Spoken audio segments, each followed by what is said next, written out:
Good morning friends. हमारा जो last class में हम इस टॉपिक के बारे में चर्चा कर रहे थे वो था पैसिव वॉइस। ठीक है, आज ये पैसिव वॉइस की सेकंड क्लास है। कल आपको जो लास्ट क्लास में बताया गया था उसमें पैसिव वॉइस के वो सेंटेंस बताए गए थे जिसकी जो शुरुआत होती है वो सब्जेक्ट से होती है, और सब्जेक्ट से शुरू होने वाले जो सेंटेंस होते हैं उनको सॉल्व करने के लिए आपको एक फॉर्मूला बताया गया था। यानी जिस वाक्य में आपको सब्जेक्ट सबसे पहले मिलता है तो आपको एक फॉर्मूला बताया गया था कि सबसे पहले आपको सूत्र में लिखना object plus helping verb, verb की third form, left object, by और सब्जेक्ट, ऐसे करके आपको फॉर्मूला बताया गया था। तो अब हम जो सेकंड क्लास में बात करेंगे वो उन वाक्यों के बारे में बात करेंगे जो कि सबसे पहले हेल्पिंग वर्ब से शुरू होते हैं। ठीक है, तो आपको सबसे पहले रूल लिखा दे, आपको ये ध्यान रखना है सबसे पहले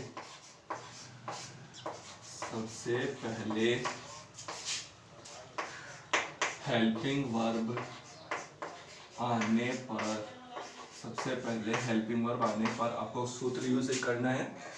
helping verb plus object plus verb की third form plus left object plus by plus subject और प्लस क्वेश्चन मार्क।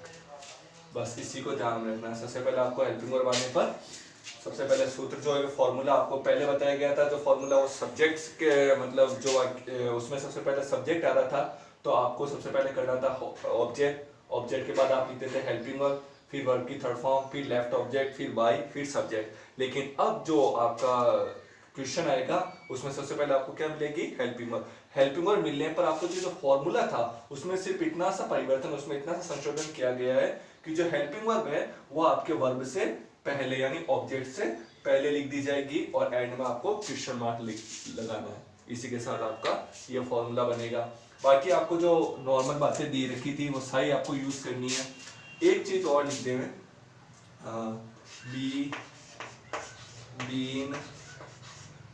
बीन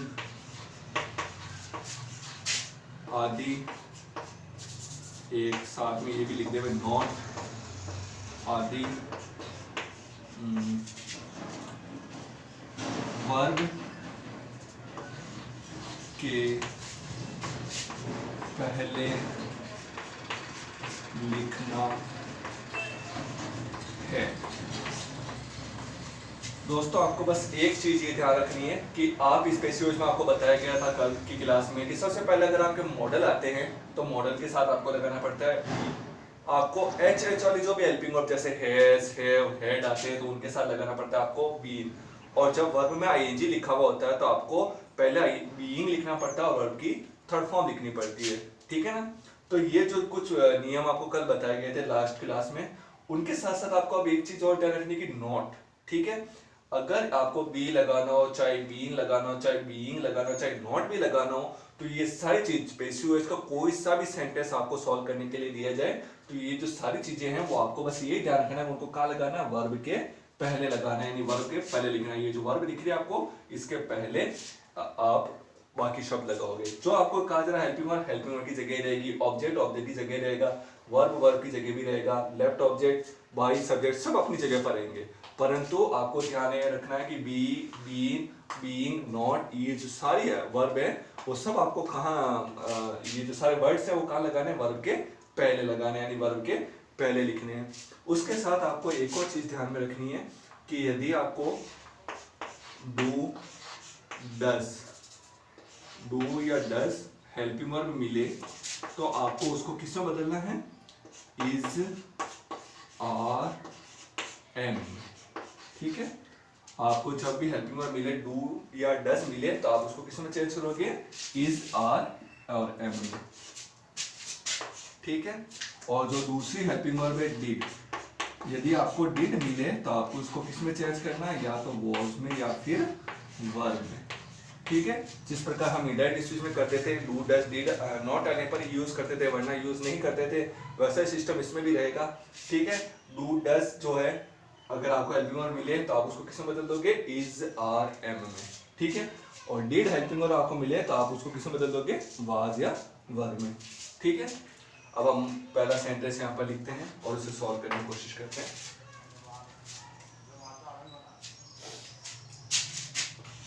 पहला सेंटेंस आपका did they right stories last year. ये आपका फॉर एन एग्जाम्पल पहला क्वेश्चन है, ठीक है। ये आपका पहला क्वेश्चन। सबसे पहले मैंने आपको पैसिव वॉइस में बता दिया, इनडायरेक्ट स्पीच में आपको जैसे बताया जाता था कि आपको चारों चीजें सेलेक्ट करनी होती है, said, helping verb, subject, sorry said, योजक चिन्ह, सब्जेक्ट और फिर उसके बाद हेल्पिंग वर्ब। तो उसी प्रकार आपको पैसिव वॉइस में भी मैं बार बार आपको कह रहा हूँ कि आपको सबसे पहले जो सेंटेंस लिखा हुआ उसमें से सब चीजें सेलेक्ट कीजिए कि किस वर्ड को किस नाम से संबोधित किया जाता है। जैसे कि जो डिड है, डिड क्या चीज होती है? डिड होती है एक हेल्पिंग वर्ब। आपको सारी हेल्पिंग वर्ब बताइए, is, are, am, was, were, has, have, will, shall, can, could, may, might, do, does, did, ठीक है, ये सारी हेल्पिंग वर्ब होती है। तो ये डिड क्या है आपकी हेल्पिंग वर्ब, इसके नीचे ही लिख दीजिए, ठीक है। उसके बाद आपका दे लिखा हुआ है, दे क्या होता है? सब्जेक्ट। आपको सब्जेक्ट भी सारे बता दिए गए थे, I, we, you, they, he, she, it, name, ठीक है। आई, वी, यू, दे, ये दे सब्जेक्ट है, ठीक है। सब्जेक्ट के बाद आती है हेल्पिंग वर्ब, परंतु हेल्पिंग वर्ब पहले ही आ गई है, तो आपका ये क्या है? वर्ब, राइट यानी लिखना, ये एक वर्ब होती है। वर्ब के बाद क्या आता है? ऑब्जेक्ट आता है, ठीक है। ऑब्जेक्ट के बाद क्या आता है? लेफ्ट ऑब्जेक्ट आता है। तो ये लास्ट ईयर क्या है आपका? Left object. सारी चीजें आपने सेलेक्ट कर ली, कोई भी नहीं बची। अब आप इस सूत्र को देखिए और इसको जमा के लिख दीजिए, आपका क्वेश्चन सॉल्व होता है। सबसे पहले आपको पहचान कैसे होगी इस सेंटेंस की, तो आप ये पढ़ लीजिए कि सबसे पहले हेल्पिंग वर्ब आने पर, ये आपका प्रश्न है, इसमें सबसे पहले क्या आई है? हेल्पिंग वर्ब आई है। हेल्पिंग वर्ब आई है तो आप कौन सा सूत्र यूज करोगे? हेल्पिंग वर्ब, ऑब्जेक्ट, वर्ब की third form, left object, by और सब्जेक्ट और एंड में क्वेश्चन मार्क। तो सबसे पहले आपको क्या करना है? हेल्पिंग वर्ब लिखनी है। हेल्पिंग वर्ब कौन सी है आपकी? डिड। अब यहाँ पर कहा जा रहा है कि जो डिड है, डिड आने पर आपको हेल्पिंग वर्ब क्या यूज करनी है? या तो फिर वॉज या फिर वर, या तो वॉज या फिर वर। तो अपन यहाँ पर ब्लैंक छोड़ देते हैं, क्योंकि अभी अपन को कंफर्म नहीं है कि डिड के लिए अपन वॉज यूज करें या वर यूज करें, ठीक है। अब इसके बाद हेल्पिंग वर्ब की जगह अपन ने ब्लैंक छोड़ दिए। उसके बाद लिखते हैं हम ऑब्जेक्ट। ऑब्जेक्ट आपने कौन सा सेलेक्ट किया है? स्टोरीज। तो यहाँ पर लिख देते हैं STORIES, ये स्टोरीज। अब मुझे ये बताइए फ्रेंड्स, ये जो स्टोरीज लिखा हुआ है इसमें ES लगा हुआ है। ES लगाने का मतलब क्या होता है? कि ये प्लूरल नंबर है, प्लूरल यानी बहुवचन है, ठीक है। बहुवचन होने की वजह से आप डिड को वाज में बदलोगे या वर में? वाज आता है सिंगुलर नंबर के लिए यानी एक वचन के लिए, और वर आता है प्लूरल नंबर यानी कि बहुवचन के लिए। तो स्टोरीज जो है प्लूरल नंबर है, बहुवचन है, तो आप डिड को वाज में बदलोगे या वर में? आपको किसमें बदलना पड़ेगा? वर में। तो यहाँ पर अपन डिड को किसमें बदल देंगे? वर में। यानी कि आपको ऑब्जेक्ट देख के पता करना है कि यहाँ पर डिड को आप वाज में बदलोगे या फिर वर में। ऑब्जेक्ट हेल्पिंग वर्ब ये लिख दिया हमने, ऑब्जेक्ट स्टोरीज लिख दिया, वर्ब की थर्ड फॉर्म। वर्ब कौन सी आपकी? राइट, ठीक है। और राइट की थर्ड फॉर्म होती है रिटन, WRITTEN, ये हो गई आपकी वर्ब की थर्ड फॉर्म, ठीक है। उसके बाद आपका लेफ्ट ऑब्जेक्ट। लेफ्ट ऑब्जेक्ट कौन सा है? लास्ट ईयर, ये लिख दिया हमने लास्ट, और ये लिख दिया ईयर, ठीक है। उसके बाद लिखना पर को बाई, ये हमने लिख दिया बाई। उसके बाद लिखना हमको सब्जेक्ट। सब्जेक्ट कौन सा है? दे। आपको लास्ट क्लास में बता दिया गया था कि किस शब्द को किसमें बदलना है, यानी आई आए तो मी में बदलना है, ठीक है। यू आए तो यू में ही बदलना है, वी आए तो अस में बदलना है, दे आए तो दे में बदलना है। जो दे है उसको किसमें बदलना है? दे में। ये हम यहाँ लिख देंगे THEM, दे। इसी के साथ ही आपका सेंटेंस कंप्लीट।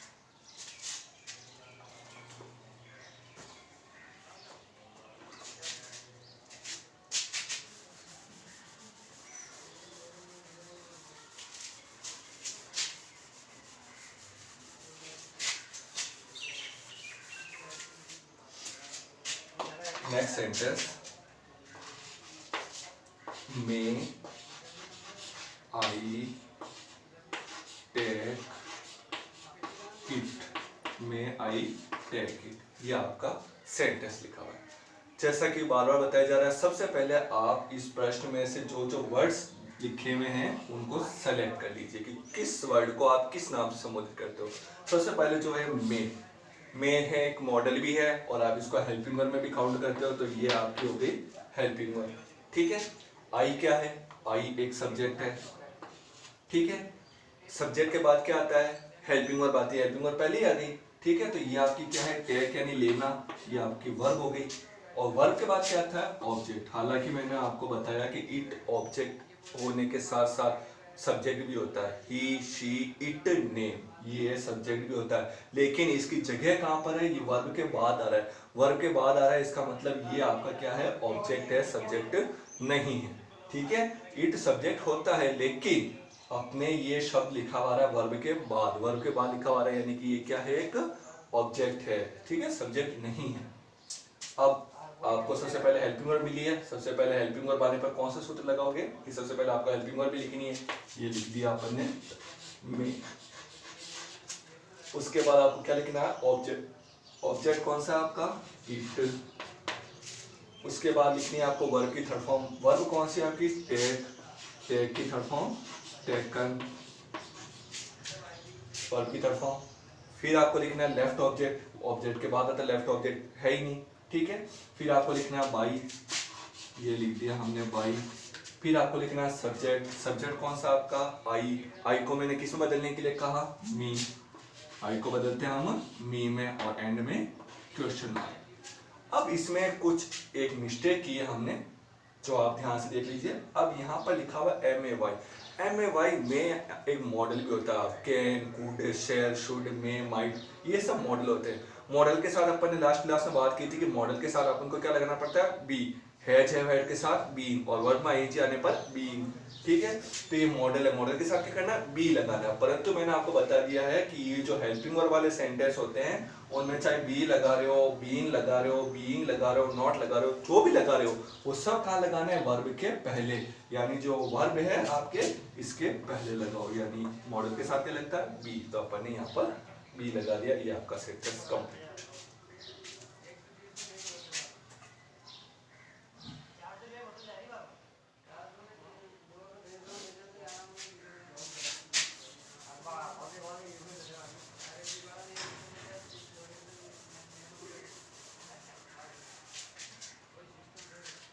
नेक्स्ट आपका सेंटेंस है, are you not helping me, ये आपका सेंटेंस है, ठीक है। सबसे पहले आपको वही बार बार बात बताई जा रही है, बात आपको सब चीजों को सेलेक्ट करना है कि कौन सी चीज किस नाम से जानी जाती है। सबसे पहले आर, आर क्या है आपकी, हेल्पिंग वर्ब। यू क्या है, सब्जेक्ट, ठीक है। नॉट, ये किसी श्रेणी में नहीं माना जाएगा आपके, ठीक है। नॉट को आपको बता दिया है किस जगह पे लिखना है, यहाँ पर लिखा हुआ नॉट, नॉट को किस जगह लिखना है वो आपको बता दिया गया है। हेल्प, हेल्प क्या होती है, वर्ब, ठीक है। वर्ब के बाद क्या आता है, ऑब्जेक्ट, तो ये आपका हो गया ऑब्जेक्ट, लेफ्ट ऑब्जेक्ट इसमें नहीं है। सबसे पहले आपको हेल्पिंग वर्ब मिल गई, हेल्पिंग वर्ब मिल गई, तो इस सूत्र को ध्यान से देखिए और इसको रीराइट कर दीजिए, आपका सेंटेंस कंप्लीट। सबसे पहले लिखा हुआ हेल्पिंग वर्ब, ये रही आपकी हेल्पिंग वर्ब, लिख दीजिए आर, ठीक है। हेल्पिंग वर्ब के बाद क्या करना है, ऑब्जेक्ट लिखना। ऑब्जेक्ट आपका कौन सा है, मी। मी को किसमें बदलते हैं, आई। मी को किसमें बदलते हैं, आई। अब क्या आई के साथ आर रह सकता है क्या, आई के साथ आर लगता है, नहीं। आई के साथ क्या लगता है, एम। आई के साथ एम, ठीक है। आर प्लूरल नंबर के लिए यूज होता है, ठीक है। तो आई के साथ यूज होता है एम। तो सबसे पहले हेल्पिंग वर्ब, ये आपका ऑब्जेक्ट लिख दिया। ऑब्जेक्ट लिखने के बाद वर्ब की थर्ड फॉर्म लिखनी है। वर्ब कौन सी है आपकी, हेल्पिंग, ठीक है। तो अपन यहाँ पे लिख देंगे हेल्प की third form help, HELPED, help, help की थर्ड फॉर्म हेल्प। लेकिन आपको पहले बताया गया था कि वर्ब में अगर ING आता है तो आपको पहले बीइंग करना है, यानी आपको क्या करना है यहाँ पर पहले बीइंग, BEING, बीइंग, ठीक है। और ये नॉट आपको यहाँ पर लिख देना वापस, वर्ब से पहले, ये वर्ब आपकी और वर्ब से पहले, ठीक है। सबसे पहले हेल्पिंग वर्ब लिख दी, सब्जेक्ट लिख दिया।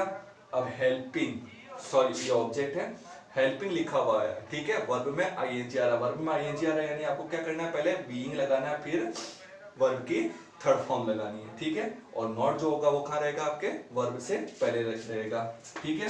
ऑब्जेक्ट सॉरी वर्ब हो गई। वर्ब के बाद आपको क्या करना है, लेफ्ट ऑब्जेक्ट लिखना है। लेफ्ट ऑब्जेक्ट आपका कौन सा है ही नहीं इसमें, ठीक है, लेफ्ट ऑब्जेक्ट नहीं है, तो आपको डायरेक्ट क्या करना है, यहाँ पर लिखना है बाई, और उसके बाद आपको लिखना है सब्जेक्ट। सब्जेक्ट कौन सा है, यू, और यू का आप बिना चेंज के वापस सेव करोगे, ठीक है।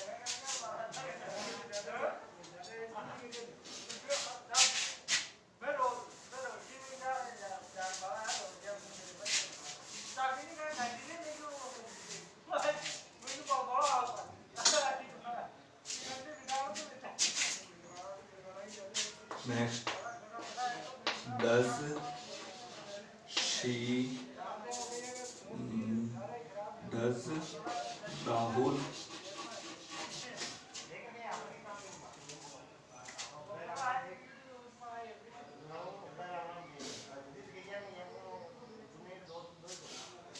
Does Rahul sing a song, does Rahul sing a song, ये आपका सेंटेंस है। अब इसको बनाने के लिए अपन सबसे पहले सेलेक्ट करेंगे। डज आपकी क्या है, एक हेल्पिंग वर्ब है, ठीक है। राहुल क्या है, सब्जेक्ट है। सब्जेक्ट के बाद क्या आता है, वर्ब, और वर्ब के बाद क्या आता है, ऑब्जेक्ट, ए सॉन्ग, ठीक है। ये आपका पूरा ऑब्जेक्ट है, लेफ्ट ऑब्जेक्ट नहीं है। सबसे पहले आपको हेल्पिंग वर्ब मिल गई, हेल्पिंग वर्ब के अब मिल गई तो आपको हेल्पिंग वर्ब वाला फॉर्मूला लगाना है, ठीक है। हेल्पिंग वर्ब आने पर डज, ब्लैंक छोड़ दीजिए, डज, ठीक है। डज यूज ही नहीं कर सकते अपन, ब्लैंक छोड़ दीजिए, ठीक है। हेल्पिंग वर्ब के बाद आपको क्या लिखना है, ऑब्जेक्ट। ऑब्जेक्ट कौन सा आपका, ए सॉन्ग, ऑब्जेक्ट कौन सा है, ए सॉन्ग। अब डज आने की वजह से आप कौन कौन से हेल्पिंग वर्ब यूज कर सकते हो, डज आने पर इज, आर और एम, इन तीनों हेल्पिंग वर्ब में से कोई से भी एक हेल्पिंग वर्ब यूज कर सकते हो। तो ए सॉन्ग यानी सिंगुलर नंबर के बारे में, एक वचन के बारे में बात की जा रही है, तो यहाँ पर डज को बदल के क्या लिख देंगे हम, इज, ठीक है। डज को चेंज करके लिख दिया यहाँ पर इज। ऑब्जेक्ट हो गया, ऑब्जेक्ट के बाद आपको हेल्पिंग वर्ब ये इज, ऑब्जेक्ट ये ए सॉन्ग। अब आपको करना वर्ब की थर्ड फॉर्म। सिंग की थर्ड फॉर्म होती है संग, SUNG, सिंग, सैंग और सन, ये आपकी थर्ड फॉर्म। वर्ब की थर्ड फॉर्म के बाद आपको क्या करना है, लेफ्ट ऑब्जेक्ट लिखना है। लेफ्ट ऑब्जेक्ट चुना आपने, नहीं था ही नहीं, चुने कैसे। फिर आपको लिखना है बाई, और फिर आपको लिखना है सब्जेक्ट। सब्जेक्ट कौन सा आपका, राहुल, यहाँ पर हमने लिख दिया राहुल, और एंड में Krishna.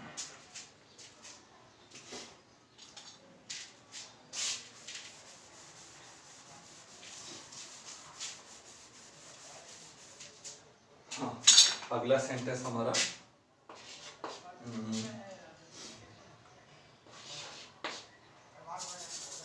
Have, current, broke, have current break, sorry BROKEN, broken, the table yesterday, ये आपका सेंटेंस है, ठीक है। Have current broken the table yesterday, ये सेंटेंस है। सबसे पहले सेलेक्ट कीजिए, हैव क्या होती है, हेल्पिंग वर्ब, तो हमने यहाँ पर लिख दिया हेल्पिंग वर्ब। करंट सब्जेक्ट होता है हमारा, ठीक है। सब्जेक्ट के बाद वर्ब, ठीक है, हेल्पिंग वर्ब आती है। हेल्पिंग वर्ब पहले ही चुन लिया अपन ने, तो ये वर्ब। वर्ब के बाद क्या आएगा आपका, दी टेबल, ऑब्जेक्ट, और ऑब्जेक्ट के बाद यस्टरडे आपका लेफ्ट ऑब्जेक्ट मान लीजिए, ठीक है। सबसे पहले आपको कहा जा रहा है हेल्पिंग वर्ब लिखिए। हेल्पिंग वर्ब कौन सी है आपकी, हैव, ठीक है। तो यहाँ पर लिख दिया हमने हैव। अब आपको क्या करना है, हेल्पिंग वर्ब के बाद ऑब्जेक्ट लिखना। ऑब्जेक्ट कौन सा है, दी टेबल, ये लिख दिया हमने दी टेबल। अब एक बात बताइए कि यहाँ पर एक टेबल लिखा हुआ, तो दी टेबल तो सिंगुलर सब्जेक्ट बता रहा है, ठीक है, और यहाँ पर हैव लिखा हुआ है, और हैव जो होता है प्लूरल नंबर के लिए यूज होता है, तो क्या ये सही है, नहीं। अपन हैव को किसमें बदल देंगे, हैज में, क्योंकि ये सिंगुलर नंबर है। सिंगुलर नंबर यानी एक वचन है, एक वचन होने की वजह से यहाँ पर हैव ना लिख के क्या लिख देंगे हम, हैज यूज कर देंगे, ठीक है। ये लिख दिया हमने ऑब्जेक्ट। ऑब्जेक्ट के बाद क्या करना, वर्ब की थर्ड फॉर्म। वर्ब की थर्ड फॉर्म कौन सी है, यही है, ब्रोकन, यहाँ पर लिख दिया हमने ब्रोकन, ठीक है। एक चीज अगर आपने याद रखी हो तो आपको बताया गया था कि has, have, had, H H वाली जो हेल्पिंग वर्ब होगी उनके साथ क्या यूज होगा, बीन यूज होगा। और बीन कहां पर लगाना है, बीन लगाना है आपको वर्ब के पहले। ये जो वर्ब है इसके पहले आपको क्या करना है, बीन लगाना है। ठीक है, वर्ब की थर्ड फॉर्म हो गई। फिर आपको लिखना है लेफ्ट ऑब्जेक्ट। लेफ्ट ऑब्जेक्ट कौन सा है, यस्टरडे। लेफ्ट ऑब्जेक्ट के बाद सब्जेक्ट। सब्जेक्ट कौन सा आपका, करंट। तो यहां पर अपन वापस लिख देंगे करंट, और एंड में आपको करना है question mark.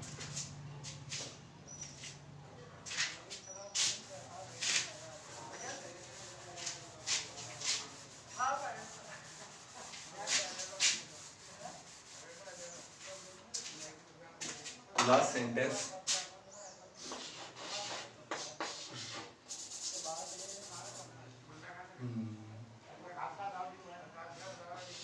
Did you not do this work. ये आपका सेंटेंस। तो सबसे पहले आपकी डिड क्या है, हेल्पिंग वर्ब। यू क्या है, सब्जेक्ट। नॉट को आपको लिखना नहीं है। डू सब्जेक्ट के बाद क्या आता है, वर्ब। ठीक है, डू हेल्पिंग वर्ब भी होती है। ठीक है, तो ये डू आपका क्या है, वर्ब है। तो डिड आ गया, दो दो डू डिड एक जैसा नहीं आ सकता। ठीक है, तो ये डिड तो हो गई हेल्पिंग वर्ब, और ये डू हो गया आपका वर्ब। वर्ब के बाद क्या आता है, ऑब्जेक्ट। ये दिस वर्क यानी यह काम, दोनों एक ही इकाई को संबोधित कर रहे हैं। दिस वर्क, यह काम, तो ये बन गया आपका ऑब्जेक्ट। लेफ्ट ऑब्जेक्ट इसमें नहीं है। सबसे पहले लिखना है आपका हेल्पिंग वर्ब। हेल्पिंग वर्ब कौन सी है, डिड। डिड को यूज नहीं कर सकते, डिड की जगह याद क्या यूज करते हैं, वॉज या वर। ठीक है, इसको ब्लैंक छोड़ दीजिए।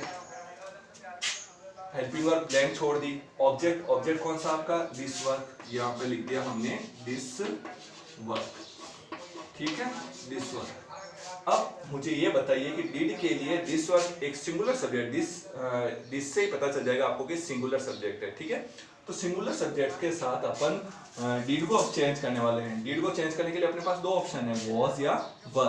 तो ये जो सिंगुलर सब्जेक्ट है, या आप कह सकते हो सिंगुलर ऑब्जेक्ट है दिस वर्क, उसके लिए आप वॉज यूज करोगे या वर। यानी एक वचन के लिए क्या यूज करते हो, वॉज। यहाँ पर एक वचन ही है दिस वर्क, तो यहाँ पर अपन यूज करेंगे वॉज। ठीक है, ये हेल्पिंग वर्ब और ये आपका ऑब्जेक्ट। ऑब्जेक्ट तक हो गया। अब आपको क्या करनी है, वर्ब की थर्ड फॉर्म लगानी है। वर्ब की थर्ड फॉर्म, डू की थर्ड फॉर्म होती है डन। डू की थर्ड फॉर्म डन। यहाँ पर नॉट बच गया, तो नॉट को आपको पता ही है कि वर्ब के पहले लिखना है। ये वर्ब है आपकी, और यहाँ पर हम लिख देंगे नॉट। ठीक है, वर्ब की थर्ड फॉर्म हो गई। अब आगे कह रहा है लेफ्ट ऑब्जेक्ट। लेफ्ट ऑब्जेक्ट इसमें है ही नहीं। फिर आगे कह रहा है बाई लिखिए, ये हमने लिख दिया बाई। ये आगे कह रहा है सब्जेक्ट लिखिए। सब्जेक्ट कौन सा, यू। यू को बिना किसी चेंज के आपको वापस लिखना है, और एंड में क्वेश्चन। इसी के साथ आपका ये sentence complete. Thanks for watching this class.